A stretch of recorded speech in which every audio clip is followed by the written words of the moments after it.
Yes. Okay, I'll wait right here then, because my concern is that the man has a firearm. You know, he's operating a vehicle. The same thing that would apply to me, obviously, if I got pulled over. You know, and I don't think it's unreasonable to just check it out real quick. To check it out. Yeah. Sure. Yeah, he's actually just gonna grab his duty bag and I'll address it with him. Yeah. Okay. So, and then, you know, my thought process too is maybe we I would like to know the outcome. Okay. So how do we do that? I mean, I think we could do a PBT right here. Yeah, well, I'm not going to do it right here. I said I'm going to address it with him and I'll deal with that. But just a bottle cap inside someone's vehicle doesn't give me probable cause to believe they're intoxicated. It doesn't give you problem. A First Amendment auditor walks up to a police officer's personal vehicle and notices something strange. A cooler in the front seat, a beer cap in the console, and an officer who may be about to drive home. So the auditor asks a question most people would never ask. If this were a regular citizen, would police investigate it? The officer refuses consent to search the car. The auditor asks for a supervisor, and then the situation takes an unexpected turn because this video does not end with an arrest, a shouting match, or a lawsuit. It ends with something much rarer: accountability handled the right way. So I have a couple of questions for you. I believe that to be your vehicle right there, the silver one. The silver one, yeah. Yeah, I see the Parka in the back that had your name and stuff on it. I also see a cooler in the front seat and then a beer cap that's in the center console. Okay. So just curious, I mean, do you have an open container in the vehicle, or? Did you see an open container? Well, I saw a cap and a cooler, which would lead me to believe that there's probably some alcohol in that vehicle. There are no open containers in the car. Okay. Have you been drinking today at all, sir? No, I have not. You promise? Promise. Okay.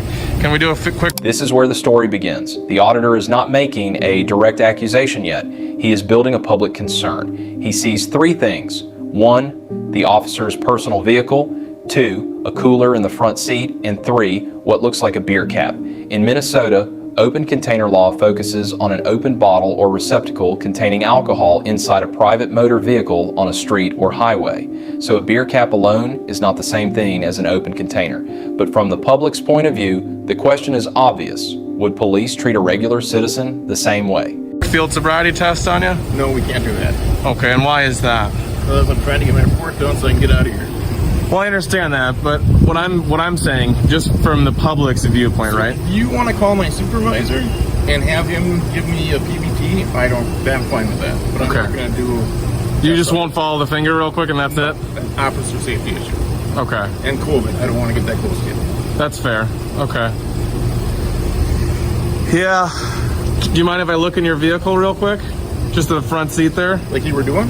No, but I mean open the car door and look into that cooler and see if there's any open containers? No. Okay. And why is that? The officer has the same rights as everyone else when he is off duty or dealing with his personal vehicle. He does not have to consent to a search just because someone asks, and he does not have to voluntarily perform a field sobriety test for a citizen. But the reason this video works is because the auditor is flipping the normal traffic stop dynamic. Usually, citizens are the ones being questioned. Here, the citizen is asking, if you would ask me these questions, why can't I ask you? Just out of curiosity. It's my car, and like I said, I'm trying to get out of here in time. I get that, but if there's nothing to hide, then No, I'm not going to let you look in my vehicle. But thank you, though. Okay. Well, can I speak with your supervisor then, sir? Sure.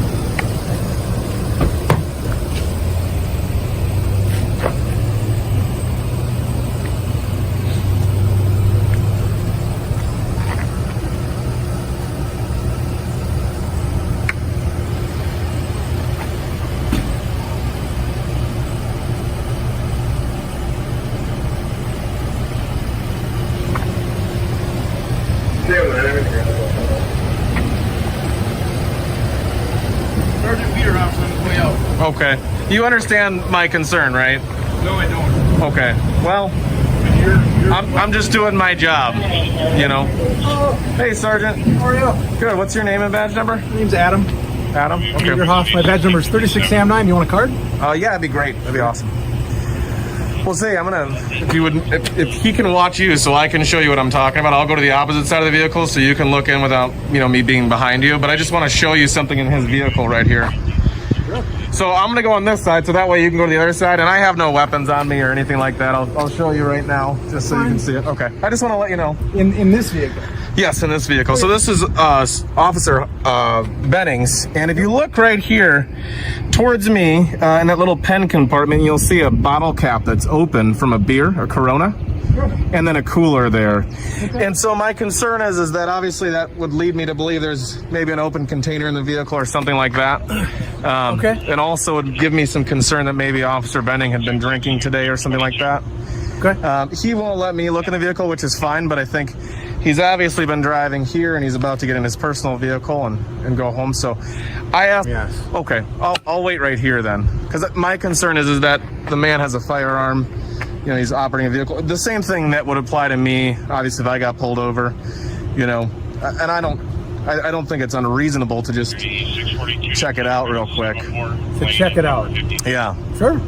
Yeah, he's actually just going to grab his duty bag and I'll address it with him, yeah.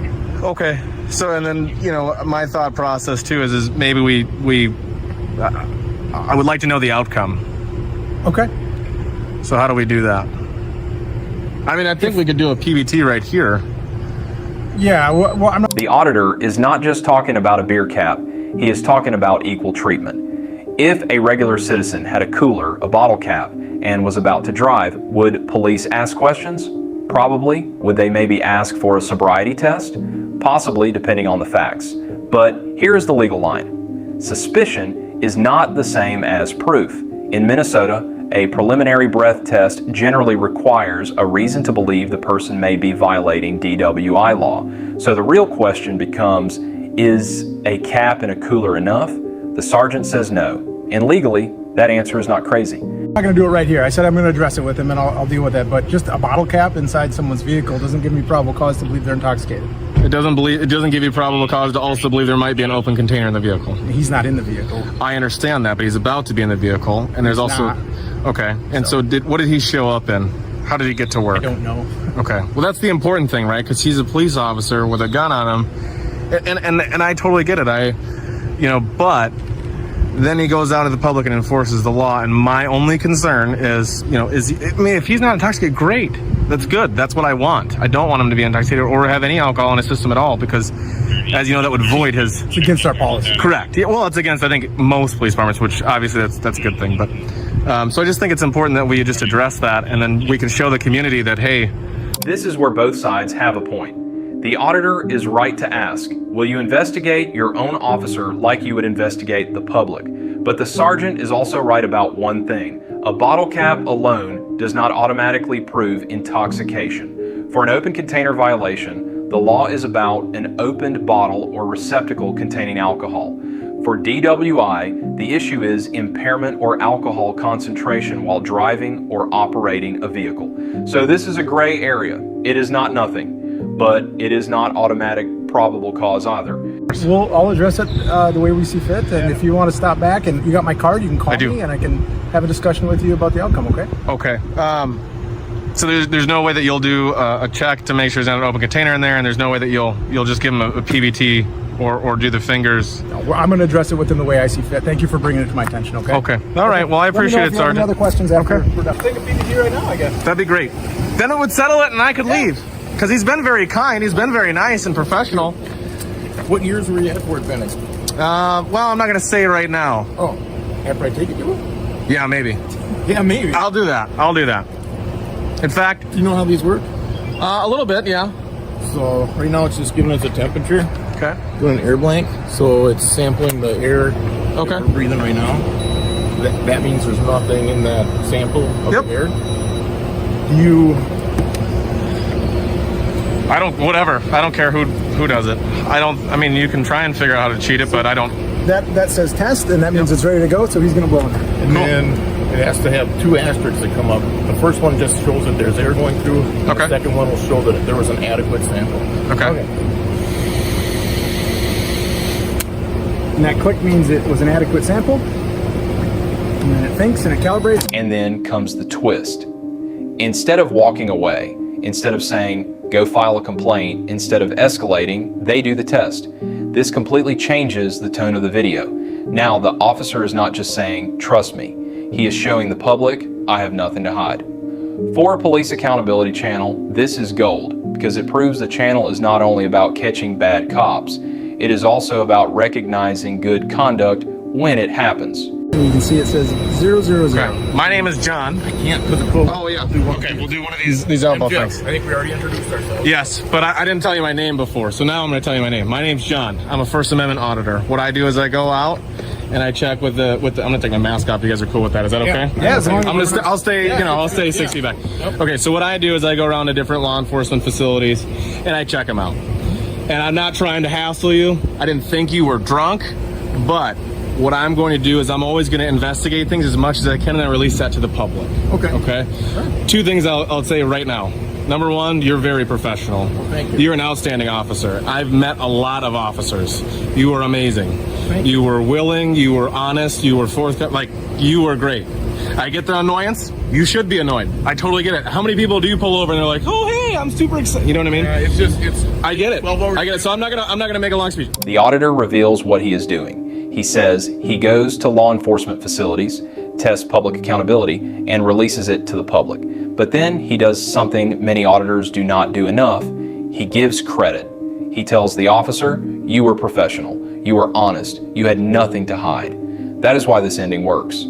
The audience expected confrontation. Instead, they got accountability and respect. I appreciate everything. That's probably I'm trying to use it. Everything how you've been is how every officer should be. You were honest. You had nothing to hide. You did a great job. I appreciate it. The only thing I'd say is maybe we come up with a way for you to address the community in a quicker way. I'll go inside and talk with him, and then I'll give you a call if you want me to give you a call, that kind of thing. I just wanted to address it with him. I get it. Before I get it, and you should, right? Because you guys are law enforcement, and you have to. There's a lot more that goes into giving him something, if God forbid he were, than it would be to give me something, right? But I'm just saying, you know what I mean? Just a thought process in the future. I'll give you we'll do an air high five. Okay. Thank you guys. Yep. And take care of both of you. God bless you. Oh, yes. Good. So 2008 to 2013. Oh, yeah. Yep. Were you in the military? I tried, but You decided to serve here. yeah. Well, good, because we need people like you. Well, thank you. We do. God bless both of you guys. I'm going to put this on YouTube, so I don't just post bad stuff. Okay? appreciate that. And if you check out my channel, it's the Rowdy Podcast. I posted good stuff about Edina. I had an interaction with Eden Prairie Police Department. It didn't go the greatest, but we resolved it. Let's see, I did Minneapolis before this whole stupid stuff where, obviously there was a bad officer or a couple bad officers, but I don't think all cops are bad. I want to show the reality of it, right? There was some stupid stuff that happened where I would consider that murder. Everybody has their own opinion. I'm not expecting you to give me yours. But I did do other officers there, and they did a great job. They were amazing. Not as good as you guys, but I would say you guys are probably, I would say you're my number one right now. Oh, wow, cool. So, yeah, because I don't think most departments or officers would have done what you did. I honestly don't think so. Yeah, I don't think most would do it. I think they'd tell me to F off, and that would be that. Feel comfortable doing it all year, just you and me. Yeah. How's it going? Good. There's going to be some people who, I'm friends with a lot of cops. Even while I was doing that, going through my head, I thought, he's a pretty good guy. Well, we just tested how good of a guy he is. That is the fucking example of how an officer should be. I get he doesn't want me to look in his car, and he has every right to not want me to look in his car, right? We all have that right. I did ask him some questions that we all get asked. But at the end of the day, he said, no, we'll just do the PBT right here. So, to me, I would say that is amazing.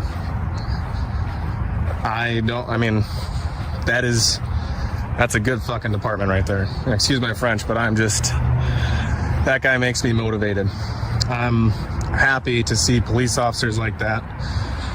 And, I know people will have stuff to say about the sergeant, but, and I gave him some improves because I think that there is some improves. Not for Officer Benning, but I would say for the sergeant, there's a little bit of an improve of, okay, here's what I'll do to make sure that I get the information. I'll offer to call me, whatever. So, that's all I got for you today, guys. Really happy. What an awesome officer. He's a great individual. And the auditor got exactly what he wanted. Not an arrest, not a viral meltdown, not a screaming match. He got transparency. The officer had the right to refuse consent to a search. The sergeant had the right to question whether there was enough legal basis for a forced investigation, but the department still found a way to address the concern publicly. And that is the key lesson. When police expect trust from the public, transparency matters. When citizens ask uncomfortable questions, professionalism matters. And when an officer handles scrutiny without ego, the public notices. So now the question is yours. Was this a fair accountability test, or did the auditor go too far by questioning an officer's personal vehicle? Drop your opinion in the comments.